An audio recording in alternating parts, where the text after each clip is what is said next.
जय हिंद दोस्तों।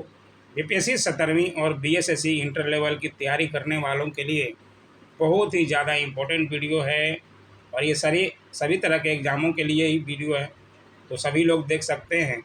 क्योंकि आधुनिक भारत का इतिहास, ऐसा कोई एग्ज़ाम नहीं जहां आधुनिक भारत से प्रश्न न पूछा गया हो, है ना। तो आप चाहे किसी एग्ज़ाम की तैयारी कर रहे हों, ये वीडियो आपके लिए इम्पोर्टेंट है। ठीक है। बीपीएससी में पूछे गए पीवाईक्यू आधुनिक भारत के किस तरह के सवाल पूछे जाते हैं बीपीएससी में पूछा गया और भी एग्ज़ामों में पूछा जा सकता है ना। अगर आपको जानकारियाँ रहेगी तो आप किसी प्रश्न को हल कर सकते हैं।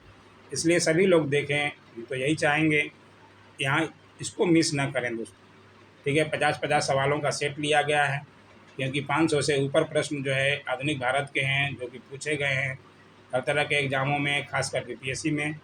ठीक है। तो उम्मीद है पूरा वीडियो ज़रूर देखिएगा। जानकारियाँ अगर चाहिए तो जानकारियाँ आपको लेनी पड़ेगी दोस्तों। अगर आप सच्चे दिल से तैयारी कर रहे हैं, आपके मन में आपका लक्ष्य है सरकारी नौकरी की, तो ज़रूर से ज़रूर पूरा वीडियो देखा कीजिए। ठीक है। चैनल सब्सक्राइब कर सकते हैं अगर आपके मुताबिक हो, जैसे बीपीएससी और बीएसएससी वाले कर सकते हैं। ठीक है। बाकी सारे एग्ज़ाम वाले भी कर सकते हैं, क्योंकि यहाँ जानकारियाँ आपको मिलती रहती है। ठीक है। आइए देखें प्रश्नों को। चैनल सब्सक्राइब ज़रूर कीजिएगा। पुर्तगाली उपनिवेश का प्रथम वायसराय भारत में कौन आया? कौन हुआ था पुर्तगाली? सबसे पहले यूरोपीय कंपनियों में सबसे पहले भारत आने वाले पुर्तगाली ही थे। आप सबको ज्ञात होगा, 1498 में, है ना। और प्रथम वायसराय बने थे फ्रांसीसी डी अल्मेड़ा, जो कि 1505 से 1509 ईस्वी में बने थे। ठीक है। आइए देखें और प्रश्नों को। बंगाल की खाड़ी में समुद्री डकैती हेतु हुगली का उपयोग कौन करता था? हुगली नदी का उपयोग, बंगाल में हुगली नदी का उपयोग कौन करता था? तो ये पुर्तगाली लोग ही करते थे। ठीक है। तो इसको भी ज़रूर ध्यान रखिएगा। प्रश्न जो है बन चुके हैं और अच्छे प्रश्न हैं, इसलिए आपको देखना ज़रूरी है अगर आपको तैयारी करना है तो। बाकी मर्जी है आपकी, है ना। निम्नलिखित अंग्रेज़ों में किसे जहांगीर ने खान की उपाधि से सम्मानित किया? ये हॉकिंस को किया था, इसको भी ज़रूर ध्यान रखिएगा। भारत में 1612 ईस्वी में अंग्रेज़ों ने अपनी पहली फैक्ट्री कहाँ स्थापित की? सारे यूरोपीय कंपनियों के पहली फैक्ट्री का ज़रूर से ज़रूर आप नोट्स बनाइए। ठीक है। पहली फैक्ट्री कहाँ स्थापित की? सारे यूरोपीय कंपनियों का मैं बता चुका हूँ पहले वीडियो में। आप हिस्ट्री के वीडियो में देखिए, मॉडर्न हिस्ट्री के वीडियो में, वहाँ आपको मिल जाएगा, प्लेलिस्ट में देखिए। ठीक है। तो पहली फैक्ट्री अंग्रेज़ों की कहाँ थी? तो सूरत में थी, और इसको ज़रूर से ज़रूर ध्यान रखना है, बाकी सबका ध्यान रखना है। ठीक है। अधिकतर कंपनियों का, पुर्तगालियों का ही सूरत में ही था, तो सूरत को ज़रूर ध्यान रखिएगा।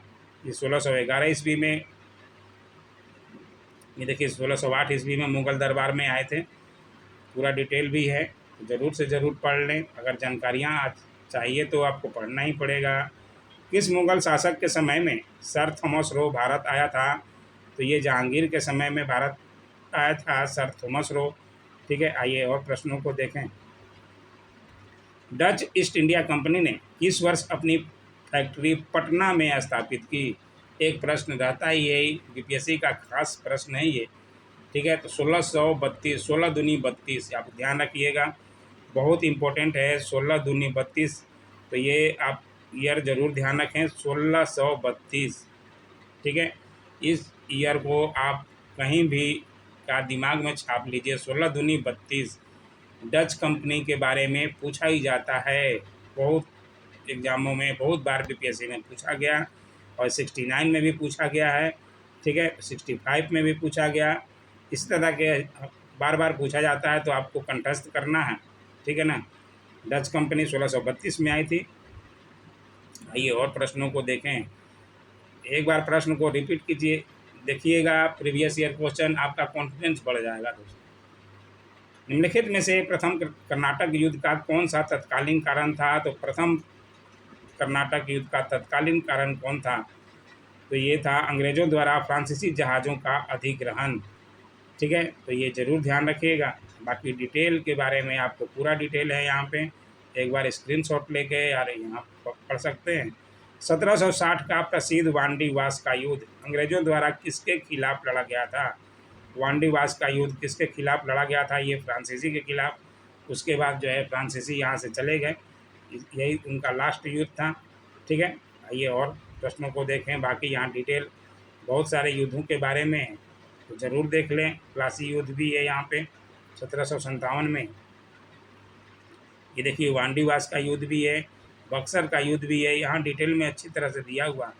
इनको ज़रूर देखना चाहिए, क्योंकि बक्सर का युद्ध से अंग्रेजी सेना का नेतृत्व कौन किया था, बार बार प्रश्न बनता है। हेक्टर मुनरो ने किया था, ये भी ध्यान रखिएगा, है ना। निम्नलिखित में से किस अंग्रेज अधिकारी ने पुर्तगालियों को स्वाली के स्थान पर हराया था?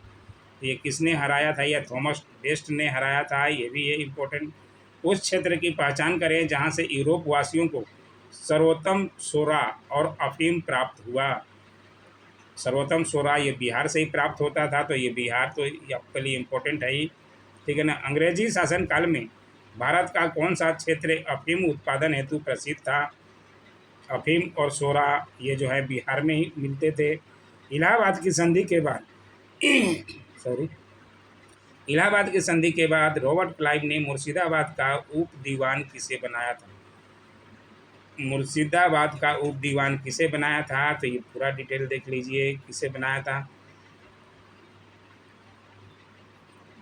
ये ए में कौन है? तो इलाहाबाद मोहम्मद रजा खान, उनको बनाया था। ठीक है, इसको जरूर ध्यान रखें।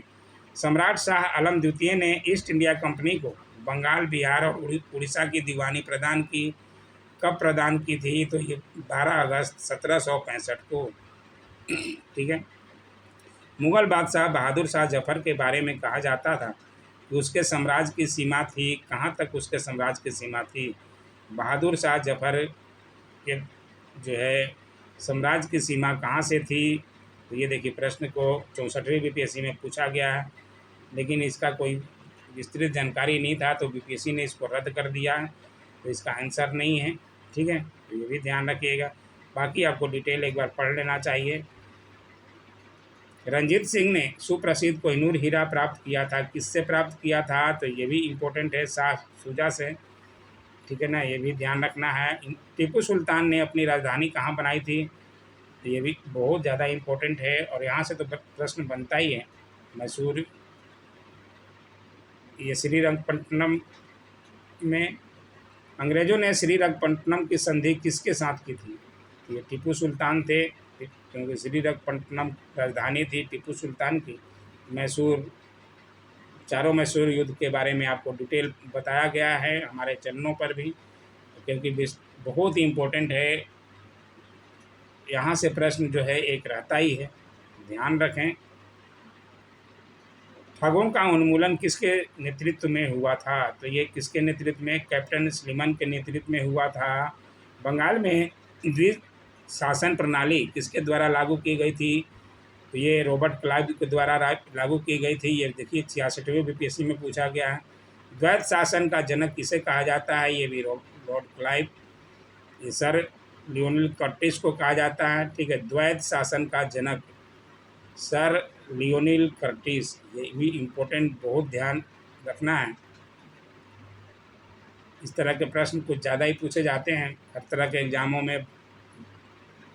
भारत में प्रथम रेलवे लाइन किस ब्रिटिश गवर्नर के समय में बिछाई गई थी?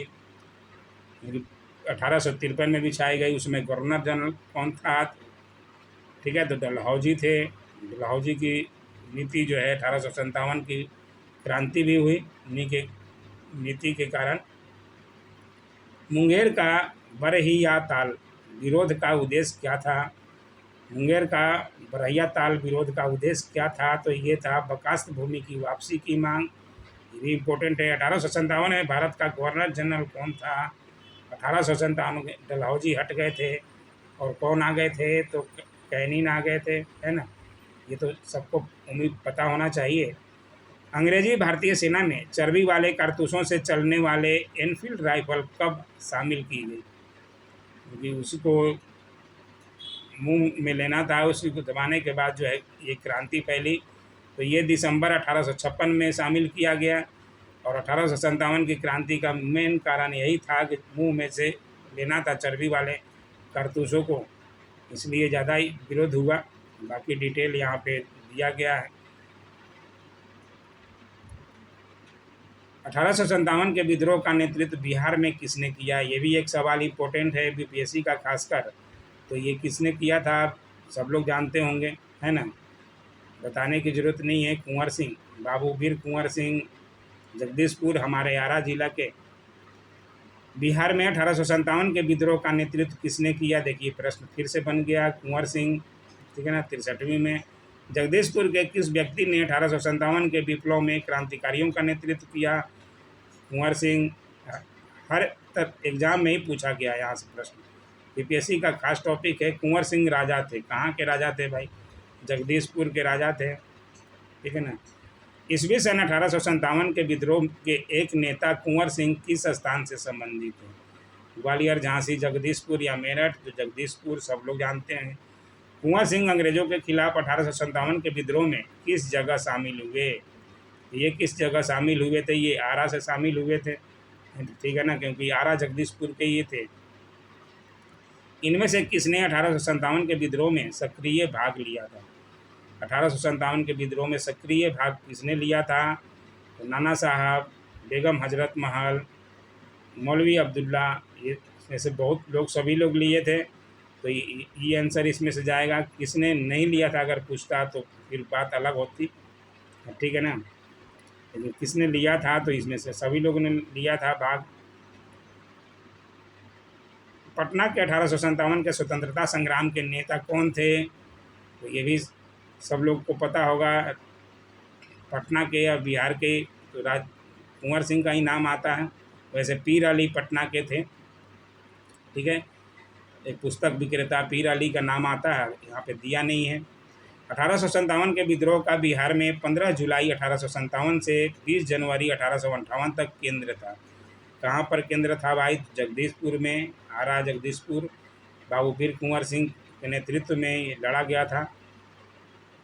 जगदीशपुर के राजा थे, कौन थे, तो कुंवर सिंह। इतने सवाल हैं कि आपको कुंवर सिंह का नाम कंठस्थ हो जाएगा, और बहुत बच्चे फिर भी गलती करते हैं। कुंवर सिंह ने 1857 के विद्रोह का नेतृत्व किस प्रांत से किया था, तो ये बिहार प्रांत से किया था, है ना, ये तो गलती नहीं करेंगे आप। 1857 का विद्रोह का नेतृत्व बिहार में किसने किया, कुंवर सिंह। बार बार प्रश्न बना, हर एग्जाम में ही बना है, खासकर बीपीएससी का। बिहार में 1857 के विद्रोह का नेतृत्व किसने किया, कुंवर सिंह। आपको कंठस्थ करना है।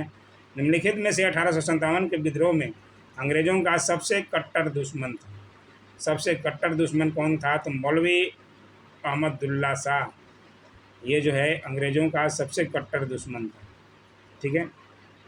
क्योंकि फैजाबाद में विरोध के लिए नेतृत्व में पूरा डिटेल भी है, तो आपको देखना चाहिए। मौलवी अहमदुल्ला शाह कहाँ के थे। 1857 के विद्रोह को किस उर्दू कवि ने देखा था, ये किसने, तो ये गालिब ने देखा था, ठीक है, मिर्ज़ा गालिब। निम्नलिखित में से कौन सा ईस्ट इंडिया कंपनी के सिपाहियों को विद्रोही बनाने का कारण नहीं था, विद्रोही बनाने का कारण इसमें से कौन सा नहीं था, तो ये इसमें से था अधिकारियों की अक्षमता, ये जो था नहीं था। निम्नलिखित वर्गों में किसने 1857 के विद्रोह में भाग नहीं लिया था, इसमें से भाग कौन नहीं लिए थे, बड़े बड़े लोग भाग नहीं लिए थे, बाकी छोटे मोटे मजदूर, किसान लोग, सभी ने बढ़ चढ़ कर साथ दिया था, ठीक है।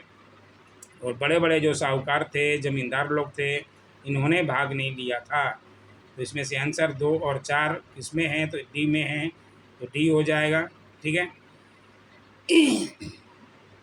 निम्नलिखित में से कौन सा कथन सही है, इसमें से कथन आप देख लीजिए, कथन कौन सा सही है। 42 का एक कथन सही है, ठीक है। 1857 में दरभंगा, डुमरांव और हटवा के महाराजाओं और उनके साथी जमींदारों ने आदमी तथा पैसे से अंग्रेज़ों की मदद की, सबने अंग्रेज़ों की मदद की। यहाँ से सिर्फ गरीब, मजदूर और किसानों लोग ही लड़े थे। 1857 के विद्रोह से बिहार का कौन सा भाग अप्रभावित रहा, दानापुर भी रहा था लड़ाई, पटना में भी हुआ था, आरा में भी हुआ था, ठीक है।